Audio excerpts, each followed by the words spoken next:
Kita lanjutkan untuk sesi 2 yaitu data analisis. Setelah kita menyusun kuesioner dan harapan kita juga diuji validitas dan reliabilitasnya oleh expert atau dalam hal ini dosen atau mentor, maka kita akan lanjutkan dengan menganalisis data tersebut. Namun, ada beberapa syarat yang harus diketahui oleh kita sebelum memulai menganalisis data. Yang pertama, kita harus mengetahui tipe variabelnya. Kemudian menyiapkan data yang akan dianalisis. Kemudian mengetahui jenis-jenis uji statistiknya. Kita di sini kenal deskriptif statistik dan inferensial statistik. Penjelasannya ada di slide selanjutnya. Yang pertama tentang variabel. Apa itu variabel? Variabel adalah karakteristik atau atribut atau hal yang bervariasi dari individu ke individu berdasarkan tempat, waktu gitu ya. Contohnya adalah variabel usia, jenis kelamin, tingkat pendidikan, status perkawinan. Kalau bicara populasi misalnya density atau kepadatan. Bicara data pasien misalnya berat badan pasien, tekanan darah pasien, kadar gula darah pasien, pengetahuan, sikap, perilaku, semua itu adalah variabel yang harus ditunjukkan dengan alat ukur, bisa diukur gitu. Nah, bicara mengenai pengukuran, ada 4 level of measurement. Yang pertama, ada discrete atau categorical variable. Kemudian yang kedua, ada continuous variable. Discrete variable atau categorical variable contohnya adalah variabel nominal dan ordinal. Kemudian variabel continuous contohnya adalah variabel interval dan variabel rasio. Ya. Di sini ada clue-nya bahwa discrete dan continuous itu berbeda. Perbedaannya di mana? Discrete data itu punya angka atau ya data yang tidak dapat diperbandingkan satu sama lain, have value that can assume only whole number. Jadi bentuknya angka tapi tidak bisa dikomparasikan. Kemudian kalau data continuous itu any number, any value yang punya rentang, punya sekian kali lipat dan sebagainya. Itu data real angka biasanya kalau continuous. Kalau data discrete adalah data kategorikal, misalnya sehat, tidak sehat, tinggi, rendah, sedang, dan sebagainya. Itu data discrete. Nah, ini beberapa contoh ya data sebagai exercise kita. Apakah ini termasuk data apa? Kategorikal atau continuous variable ya. Jika, ya ini clue-nya, jika suatu objek itu berbeda, hanya berbeda dengan yang lainnya, maka disebut nominal ya. Contohnya jenis kelamin laki-laki dan perempuan itu berbeda, just difference ya, tapi kita tidak bisa membandingkan ya karena dua-duanya punya karakteristik yang berbeda. Kemudian jika objek itu lebih besar, lebih baik than others gitu ya, maka itu ordinal ya. Jadi hanya skalanya bisa lebih baik, lebih besar, tapi lebih baik berapa itu tidak ada di situ. Jadi itu ordinal. Kemudian kalau interval, jika objek itu sekian kali unit dari yang lainnya ya, misalnya derajat Celcius, inci tinggi badan, BMI dan sebagainya, itu sekian kali unit ya, itu interval. Jadi sudah mulai masuk continuous ya, data interval itu ya. Kemudian jika objek itu so many times as big ya, jadi bisa di perkalian, penjumlahan seperti itu masuk dalam data rasio ya. Contohnya adalah data real ya, angka, misalnya 1 sampai 10 gitu ya. 10 itu 5 kali 2 gitu ya, many times as big ya, itu rasio ya. Sangat jarang dalam penelitian sosial data rasio ya, kecuali data-data tentang apa ya, tentang rasio itu ya skor ya, data skor, bentuk skor. Misalnya pengetahuan kalau skor bentuknya nilai ya 10 itu sama dengan 5 kali 2. Kalau skornya 20 ya berarti sama dengan 10 kali 2 dan sebagainya. Nah, kita coba latihan ya di sini. Contoh ya, jenis asuransi BPJS, non BPJS. Termasuk data apa? Nominal ya. Kadar gula darah, fasting blood glucose level ya. Kadar gula darahnya, angkanya, interval ya.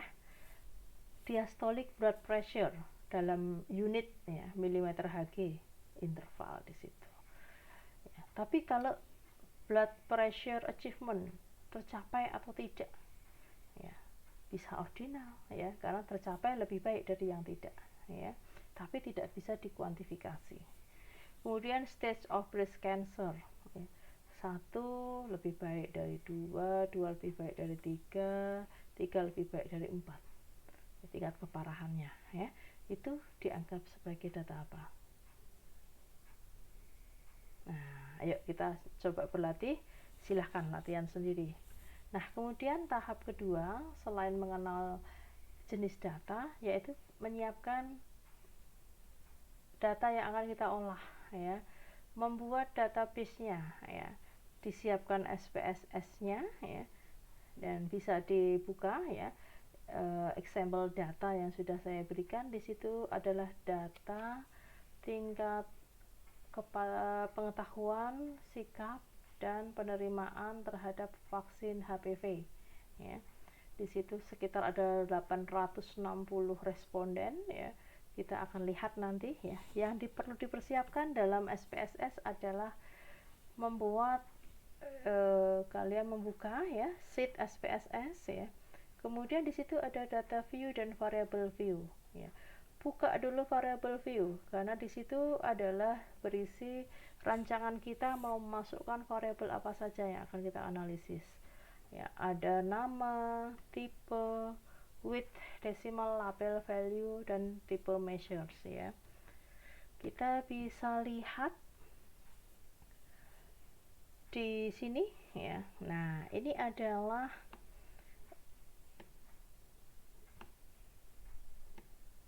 jenis variabel ya, variabel yang akan kita analisis ya. Maaf sebentar, di variable view. Nah, ini ada usia, tingkat pendidikan, pendapatan, dan sebagainya. Kemudian ada mulai pengetahuan ya, pengetahuan sampai ada knowledge 15, ada 15 ya. Di situ kita bisa memberi label supaya kita tidak lupa. Nanti K1 atau knowledge 1 itu adalah pertanyaan tentang cervical cancer is not a genetic disease. Sampai K15, there is no need to screen for cervical cancer if you injected HPV vaccine. Maka pertanyaan-pertanyaan itu kita ketik di sini sehingga kita ketika menganalisis akan muncul pertanyaan itu. Kemudian attitude atau sikap nomor 1 sampai 7, A1 sampai A7 berisi tentang sikap. Kemudian tingkat penerimaan yes or no ya, itu ada di variabel nomor 36, accept or not accept. If HPV vaccine is provided for free by government, will you take your daughter for vaccination? Nah, jawabannya di sini, di value ini kita ketik ya. Kita berikan kode 1 accept, kode 2 not accept, add gitu ya. Untuk lebih detailnya teknis tentang cara memasukkan variable view mulai dari name of variable sampai value bisa belajar sendiri di YouTube juga. Nah, sampai kemudian alasan kenapa tidak accept. Jika dia tidak menerima vaksin, alasannya apa? Nah, kita punya opsi 7 ya. Sehingga di situ harus di breakdown menjadi 7 karena labelnya nilainya yes no gitu ya. Itu analog seperti ketika kita membuat information ya, menerima informasi dari mana aja, televisi, magazine, advertisement, hospital, friends, internet, or others. Nah, itu semua harus di breakdown satu-satu menjadi variabel satu-satu ketika mau masukkan variabel view.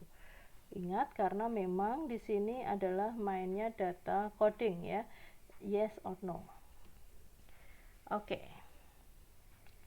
Setelah menganalisis data, maka kita akan mencoba mengenal jenis-jenis statistik ya. Ada jenis analisis yang deskriptif yang kalian nanti akan menyajikan data, pasti pertama dimulai dari analisis deskriptif ya. Adalah analisis yang hanya tidak melakukan telaah lebih lanjut, tapi penyajian data secara summary, secara ringkasan, bisa berupa mean dengan standard deviation-nya pastinya ya. Ketika kita menyajikan data rata-rata, maka SD harus ada ya. Kemudian mean of LDL misalnya, kemudian insiden bisa berisi angka atau persen ya. Kemudian juga quality of life score ya. Jadi itu berisi angka, skor tentang kualitas hidup ya. Misalnya kalau quality of life bisa skornya bisa 0 sampai 100 misalnya ya, itu skor. Menyajikan datanya secara deskriptif, contohnya ada pada tabel ini ya.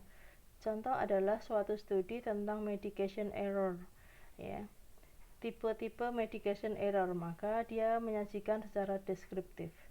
Jenis-jenis errornya ada ordering, transcribing, dispensing, administration, monitoring, and others.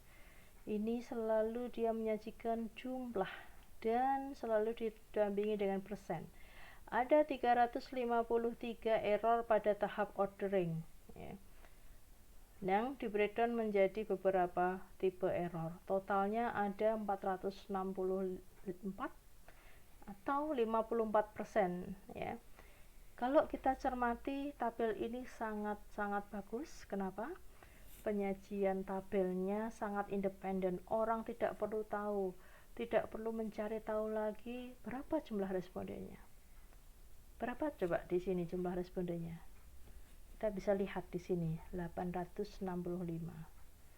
Jadi ini bagi kalian ya, ketika menyajikan data dalam bentuk tabel, tabel itu harus self-explanatory, bisa menjelaskan secara independen tanpa orang membaca lagi metode dan lain sebagainya ya. Dan n% sangat-sangat detail ya. Juga di sini tadi kan n%, jadi hanya jumlah dan persentase dibagi total ya. Nah, ini ada data tentang student rating on their preparedness to perform pharmaceutical care. Di sini juga tabelnya bagus ya. N-nya 974, kita sudah tahu dari tabel ini tanpa perlu membuka methods. Di situ ada 11 area atau kompetensi. Mulai dari farmasis harus bisa recommend appropriate drug therapy sampai provide counseling to patient dengan nilai min dan SD sekian. Kita bisa tahu angka ini ya, ini bagus atau enggak. Nah, maka tabel ini menyajikan notifikasi di sini, scale-nya mulai dari 1 sampai 5. Kalau angkanya di 2, sekian, berarti student preparedness-nya bagus atau kurang? Nah, kurang ya, karena dia berada di tengah-tengah ya. Karena scale-nya 1 sampai 5 ya. Dilihat angkanya di sini ternyata minnya nggak ada yang 4 atau mendekati 5 ya. Berarti memang kesiapan student di sini masih belum maksimal. Nah, itu cara interpretasi data dengan informasi yang self-explanatory ini ya. Kemudian inferential statistik. Nah, ini statistik kita mulai melihat hubungan atau asosiasi atau korelasi gitu ya. Itu analysis of data ya. Tujuannya supaya kita bisa mengeneralisir ya hasil data kita kepada populasi yang lebih luas ya. Itu. Nah, itu sangat tergantung pada sample size, kemudian juga power ya, significance level, error level, itu ada di situ ya. Nah, kita coba praktek sekarang menggunakan SPSS mulai dari data entry sampai data analysis. Ya, silahkan buka slide SPSS datasheet UI example. Ya, mulai dari latihan mengisi variabel ya, kita dilihat di variabel view-nya, kita bisa memasukkan banyak data di situ. Kita bisa buka latihan SPSS, buka masing-masing itu, sehingga kalian nanti bisa melakukan hal yang sama, mengisi variabel view, sehingga nanti dengan diisi data view kita akan nampak seperti ini ya. Nah, kemudian pengetahuan tadi ada yang menjawab 1, 0, 1, 0 gitu ya, maka kita harus mentransform, mengubah datanya, transformasi data dari yang angka tadi menjadi skor ya. Nah, caranya ditransform record into different variable ya. Maka K1 knowledge pertama mau kita ubah menjadi yang apa? Mau menjadi knowledge new 1. Nah, ini penjelasannya di sini. Saya coba praktekkan ya di SPSS. Nah, kita buka data view, transform ya, record into different variable. Nah, mana tadi knowledge 1 mulai dari cervical cancer is genetic disease ya, maka kita ubah menjadi knowledge no 1 ya contohnya ya. Kemudian change add a new variable ya. Kalau dia menjawab tidak tahu ya 1 ya, maka new value-nya 1 ya. Genetik ya, tadi pertanyaan unfavorable, maka kalau dia menjawab benar justru malah salah, maka value yang baru adalah harus kita rekode ulang sesuai jawaban dikunci gitu ya. Oke, continue. Belum selesai ya tadi ya. Kemudian kalau dia menjawab tidak tahu, itu dia kodenya awalnya 2, maka salah gitu ya, maka dia angka yang new value-nya adalah 1. Jadi ketika dia menjawab salah, sebenarnya itu benar gitu ya, maka kita skor jadi 1. Kemudian kalau value-nya 3 atau tidak tahu, maka dia salah juga, kalau tidak tahu pasti 0 ya. Nah, seperti itu. Kemudian continue. Oke. Nah, execute. Maka kita akan lihat di tabel ini ada knowledge 1 ya. Skornya berubah, tidak 1, 2, 3 lagi, tapi 1 dan 0 ya. Akan tercipta satu variabel yang namanya knowledge 1. Nah, kita bisa ubah 01 tadi desimalnya 0 biar rapi. Nah, maka kita bisa lihat di variable view knowledge 1 adalah 1 dan 0 gitu ya. Itu berlaku untuk 1 sampai pertanyaannya 15 ya, saya pengetahuan ya. Oke, selanjutnya setelah rekode ya, ikuti tahapannya aja dan itu terus kita lakukan. Apa keuntungannya rekode? Ya, jelas kalau responden kita di atas 500 kita manual mengandalkan visual ya, langsung secara manual kita entry akan menghabiskan waktu ya. Jadi kita bisa memainkan fitur transform record ya into different variable supaya variabel lama tidak hilang ya, Jangan record into same variable ya. Jadi record into different variable. Nah, ini juga bisa digunakan untuk menghitung attitudes ya. Yang A1 sampai 7 itu bisa diubah. Jadi kalau pertanyaannya unfavorable, scoringnya dibalik, bukan 4, 3, 2, 1, tapi 1, 2, 3, 4 gitu ya. Nah, kemudian juga kita kan mau menghitung pengetahuan ya. Maka pengetahuannya padahal ada 15 ya. Maka harus dikomput, harus dihitung pengetahuan totalnya berapa skornya. Nah, gitu. Maka setelah 01 ya kita rekode sampai knowledge 15 kita rekode, angkanya jadi 1 dan 0, maka K1 sampai 15 tadi di compute ya. Tinggal memasukkan knowledge 1 yang baru tadi ya, ditambah seperti kalkulator ini ya, ditambah knowledge 2, knowledge 3, knowledge 4, ditambah seperti itu, kemudian oke. Maka kita akan punya data knowledge yang baru total ya. Jadi skornya bisa 0 sampai 15 kan? Nah, gitu. Setelah itu kita bisa melakukan normality checking atau cek normalitas data ya. Mulai dari analyze, descriptive, explore. Misalnya normalitas data yang mau kita lihat variable income. Ya, kita lihatnya pakai plot ya, scatter plotnya. Nah, box plot ya, di situ kita lihat. Nah, hasilnya seperti ini. Ada sekelompok orang yang income-nya berada di atas rata-rata. Ya, rata-ratanya ada di angka berapa ini ya? 15.000 ya. Ini contohnya pakai income-nya ya, Thai baht. Jadi 15.000 baht atau 4 juta rupiah. Nah, kalau dilihat di QQ plot, tinggal dipilih di statistik, maka kita akan melihat bahwa plotnya nggak normal ya. Ternyata kalau normal itu kan harusnya mengikuti garis ini ya, garis miring. Itu nggak close ya.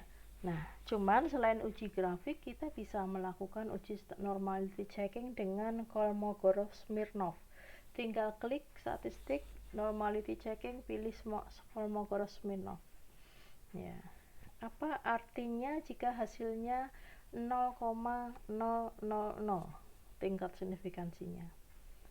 Ingat, uji normalitas itu hipotesisnya adalah kalau HA itu data is not normally distributed. Jadi kalau signifikan berarti HA-nya diterima. Berarti data ini not normally distributed. Ya, ingat ya, jangan terbalik interpretasinya. Tapi kalau misalnya responden kita hanya sedikit, kita bisa pakai Shapiro-Wilk ya. Oke.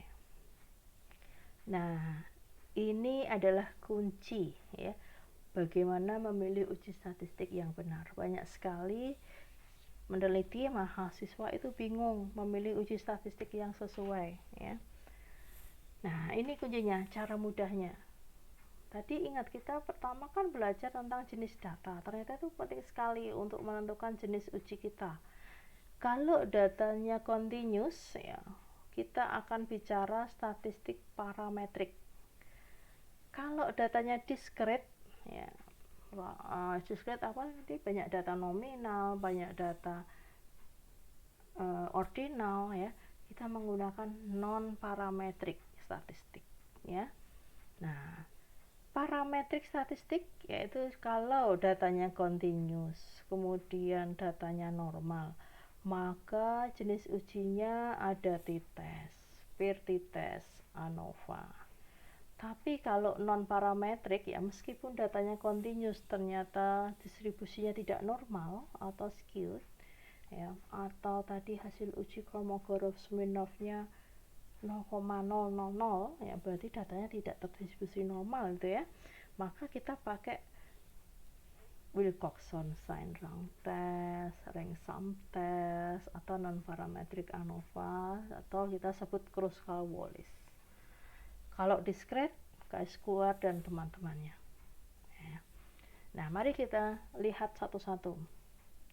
Kalau datanya continuous, distribusi normal, jika kita punya dua kelompok, ya, dua kelompok itu bisa non pair, bisa pair, bisa berpasangan dan tidak berpasangan. Tidak berpasangan itu contohnya dua kelompok yang berbeda, ya. Kalau berpasangan itu dua kelompok tapi sebenarnya dia orang yang sama, diukur dua kali, itu pair, ya. Maka kalau pair ujinya pakai pair t-test. Kalau non pair ya t-test saja, ya. Kemudian kalau lebih dari dua kelompok, misalnya kelompok tinggi, kelompok rendah, kelompok sedang, ujinya pakai ANOVA gitu. Kalau distribusinya skewed, gampang ingatnya, tinggal Wilcoxon atau kalau lebih dari dua grup Kruskal-Wallis, ya. Wilcoxon, Mann-Whitney atau Kruskal-Wallis gitu ya. Kalau datanya discrete lebih gampang lagi, pair non pair semuanya kita pakai chi-square, ya. Atau McNemar ya jika diperlukan, atau Fisher exact test, tergantung jenis datanya, tapi almost kita pakai chi-square. Oke ya, itu tips yang sangat penting buat kita untuk memilih uji, ya. Misalnya nanti kalian mengambil data di lapangan, responnya sedikit, pasti datanya tidak normal, ya. Kemudian ada kelompok intervensi apa enggak ya? Nah, kalau ada berarti pakai ini pair t-test, ya, untuk menguji perbedaan pre dan post test, ya. Tapi kalau menguji perbedaan kelompok intervensi dan kontrol pakai non pair t-test, ya, karena kan kelompok intervensi dengan kontrol itu dua kelompok yang berbeda, ya, gitu. Ya, kita bisa latihan menguji statistik, ya, dengan bermain-main dengan chi-square dan sebagainya. Coba ya kita latihan, dan nanti kita akan berikan tugas kalian untuk menganalisis data, ya, dari contoh sheet di SPSS.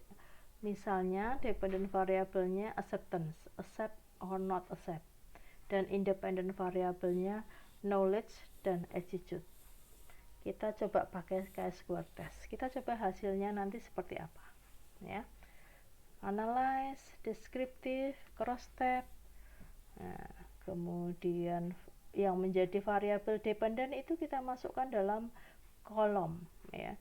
Yang variabel independent itu pengetahuan dan attitude kita masukkan dalam row, ya. Kemudian oke, cross step statistik, klik chi-square-nya, ya. Continue, kemudian kita akan memperoleh data seperti ini, ya. Akan langsung muncul data jumlah tentang pengetahuan accept dan not accept. Hasilnya gimana ini? 0,027 dengan tingkat signifikansi 0,05, maka kurang dari 0,05 menunjukkan ada hubungan antara pengetahuan dan sikap dengan tingkat acceptance, tingkat penerimaan terhadap HPV vaccination. Oke, demikian sedikit penjelasan tentang cara mengolah data, ya. Nanti kita bisa latihan dengan exercise atau dengan hasil data real yang ada di lapangan.